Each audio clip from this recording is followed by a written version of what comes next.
Bonjour et bienvenue dans cette nouvelle vidéo. Pour celles qui me connaissent pas, moi c'est Delphine et ici on parle couture et tricot. Beaucoup de tricot dernièrement, mais là ça y est, l'envie de couture revient, donc à la fin de ce podcast il y aura toute une partie couture.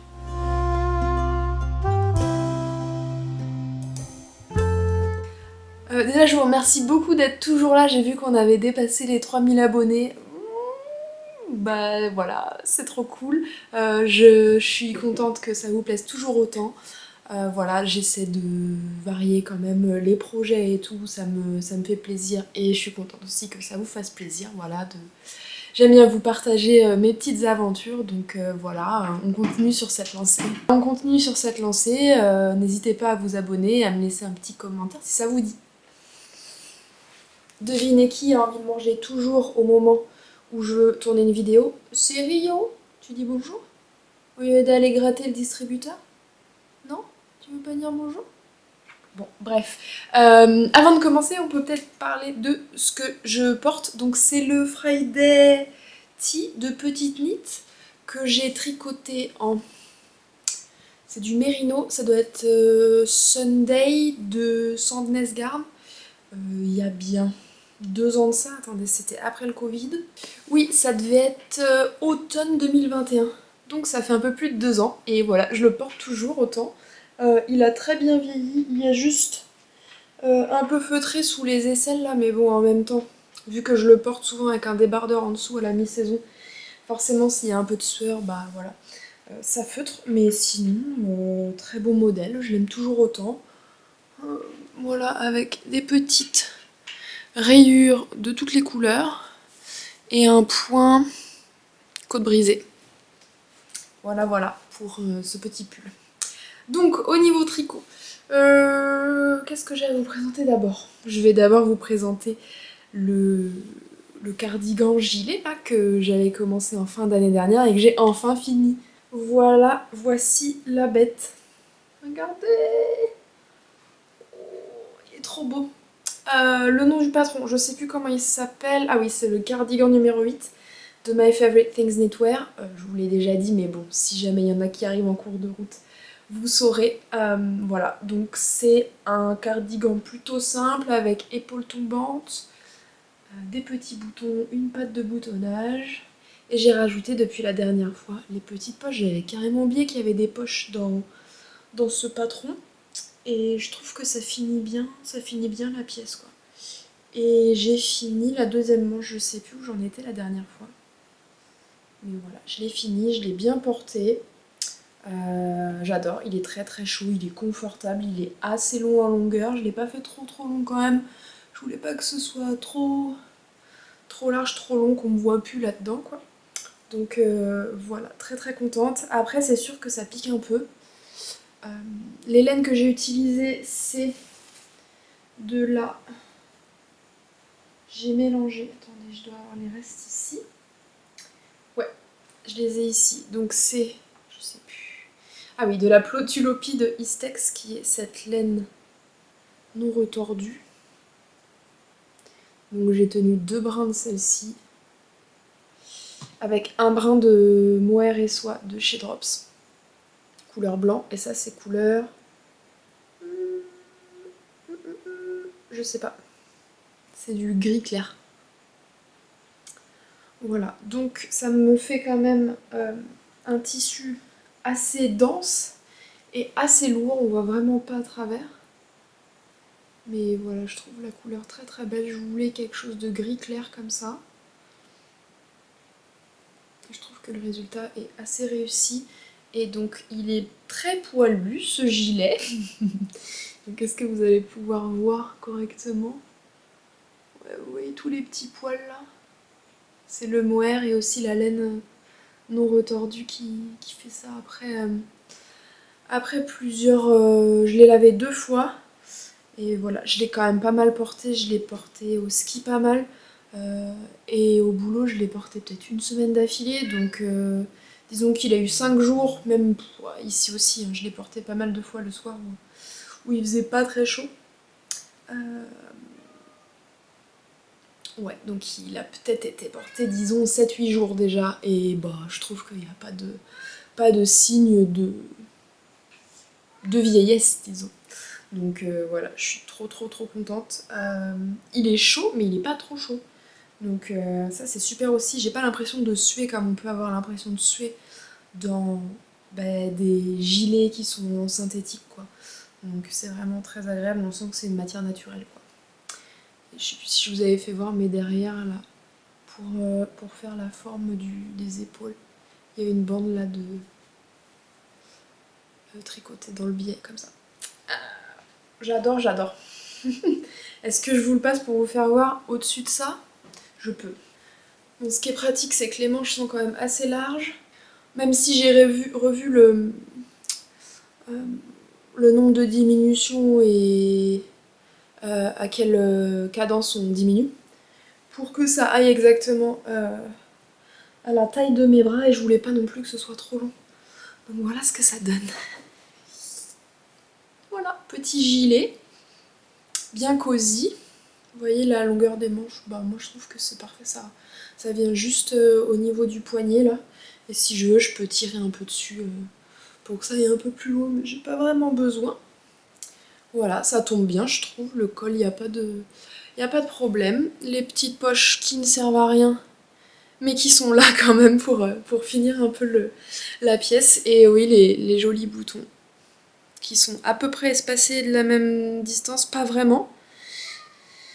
Là, ces deux-là, ils sont plus proches. Mais bon, c'est fait main, quoi, donc c'est pas très grave. Et en vrai, je suis pas sûre que ça se voit beaucoup, quoi. Donc voilà, là j'ai très chaud avec mes deux trucs en laine superposés.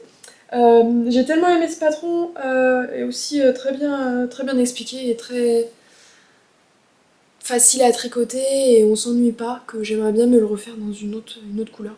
Peut-être plus foncée. Peut-être en marron, je, je sais pas.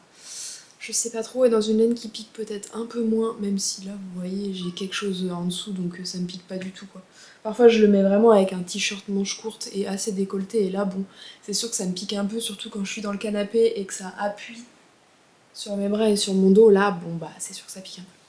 Et donc j'ai découvert une autre laine non retordue, mais qui vient d'Espagne, celle-ci, c'est la Manchelopi. Je vous mettrai les infos en description. Euh, Voilà, et qui est du mérino. Donc normalement ça devrait pas piquer et avoir quand même le même rendu assez léger et très chaud qu'à la laine non retordue comme ça. Donc à voir quand est-ce que je le fais et si je le fais un jour. Il y a quand même plusieurs couleurs plutôt naturelles et des couleurs un peu pastel, quoi. Donc moi je pense que j'irai plus vers les couleurs naturelles, mais voilà, c'est une autre option si vous voulez faire un cardigan un peu très chaud comme celui-ci, mais qui ne pique pas. Et donc je vous ai pas dit combien j'avais utilisé de laine pour ce projet, parce que j'avais été inspirée par un projet sur Ravelry, et la personne qui avait tricoté ce cardigan dans les mêmes laines, elle avait pas mis combien elle avait consommé de laine, et si elle avait tricoté en double, et du coup, ben moi je me suis trompée dans les quantités et j'ai dû en racheter, donc j'ai essayé de faire au mieux dans ma page Ravelry. Donc j'ai fait mes petits calculs et j'ai utilisé 4,5 pelotes de mohair et soie et 4,2 pelotes, je sais pas comment on appelle ça, de Plotulopila. Et donc j'ai fait la plus petite taille et j'ai raccourci quand même pas mal les manches, le buste. J'avais aussi fait les emmanchures la moins profonde. Donc si vous prévoyez de tricoter la même taille que moi en petite, mais bon, que vous voulez quand même avoir les manches aussi longues que le patron, faut prévoir quand même un peu plus de laine que ce que je vous dis là. Mais bon, au moins vous avez un ordre d'idée de ce que ça consomme en tricotant en double plus un fil de mohair et soie. Voilà pour ce premier projet que je vais enlever parce que là j'ai très chaud. Toujours au niveau tricot, hop, je vous avais déjà parlé du ribbed sweater que j'étais en train de faire. Ça a un petit peu avancé là, ça y est, depuis que j'ai fini le cardigan, je m'y suis mise les bouchées doubles, quoi. Donc voilà où il en est. Voilà, dans la jolie couleur Rust de chez Knitting for Olive, où j'ai utilisé donc un fil de mérino avec un fil de mohair et soie. On change pas une équipe qui gagne, hein. Pour moi ça me va toujours ce combo, donc Je continue là-dedans. Je sais plus où je vous en avais laissé, mais j'avais tricoté le yoke là, et j'avais changé un peu les répétitions de diminution. Non, d'augmentation, j'étais allée un peu plus vite parce que je trouvais qu'il était très près des épaules en fait. Et j'avais peur d'être un peu serré quoi, et que ça fasse un peu bizarre, que ça fasse des plis, donc voilà, j'avais bloqué une première fois.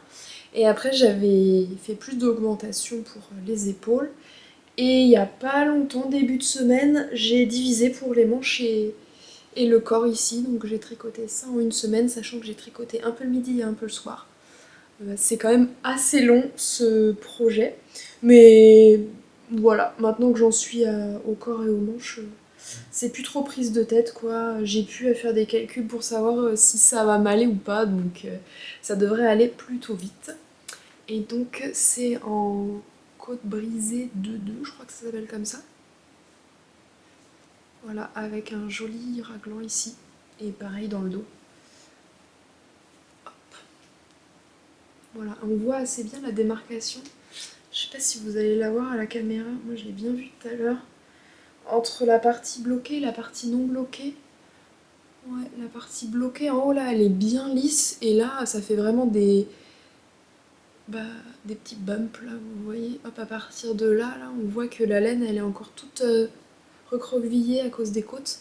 Mais une fois que c'est bloqué, lavé, vous voyez, c'est bien lisse quoi. Ça aura pas l'effet côte comme on a sur les cols ou les bracelets de manche quoi. Voilà, donc je suis quand même très contente de ce projet, même si ça avait un peu mal commencé. J'espère qu'il va pas y avoir de mauvaises surprises au niveau tombé du vêtement, même si je pense que quand je vais le rebloquer, je vais bien l'étirer au niveau des épaules là pour pas que ça fasse un espèce de pli, parce que mes épaules sont plus larges et en fait le modèle est pas très large au niveau des épaules là, dû à comment les augmentations sont réparties ici. Mais je pense que de toute façon, ce sera rattrapable ouais, au blocage. Et j'aime beaucoup beaucoup la couleur et j'aime beaucoup le point, donc ça va être un de mes petits pulls préférés, je pense.